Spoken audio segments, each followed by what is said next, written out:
Dabhoi depot વિસ્તારમાં કપિરાજનો આતંક, વાહનોના કાચ તોડ્યા, દુકાનોમાં લૂંટફાટ, વન વિભાગની નિષ્ક્રિયતા સામે રોષ। ડભોઈ શહેરના એસટી ડેપો અને આસપાસના વિસ્તારમાં છેલ્લા કેટલાય સમયથી કપિરાજના ટોળાએ ભારે આતંક મચાવ્યો છે। સાંજ પડતાની સાથે જ મોટી સંખ્યામાં ઉતરી આવતા કપિરાજના કારણે સ્થાનિક રહીશો અને વેપારીઓમાં ફફડાટ વ્યાપી ગયો છે। સ્થિતિ એટલી ગંભીર બની છે કે લોકોનું ઘરની બહાર નીકળવું પણ મુશ્કેલ બન્યું છે। ગાડીઓ અને માલ સામાનને નિશાન બનાવ્યા।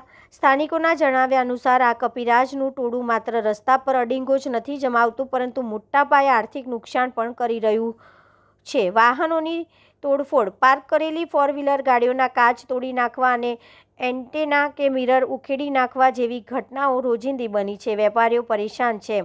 વાંદરાઓ બેખૌફ બનીને દુકાનોમાં ઘૂસી જાય છે અને માલ સામાન ઉઠાવીને નાસી જાય છે, જેનાથી નાના વેપારીઓને મોટું નુકસાન વેઠવું પડી રહ્યું છે।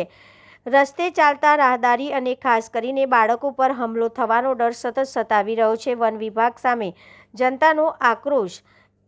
આટલી ગંભીર પરિસ્થિતિ હોવા છતાં ડભોઈ વન વિભાગ દ્વારા હજુ સુધી કોઈ નક્કર કામગીરી કરવામાં આવી નથી। આ ટોળાઓને માનવ વસ્તીથી દૂર જંગલ વિસ્તારમાં સ્થળાંતર કરાવવામાં આવે, કોઈ મોટી જાનહાનિ થાય તે પહેલાં યોગ્ય આયોજન કરવામાં આવે। સાંજ પડે એટલે અહીં કર્ફ્યુ જેવો માહોલ થઈ જાય છે। ગાડીઓ સુરક્ષિત નથી અને દુકાને બેસવું મુશ્કેલ છે।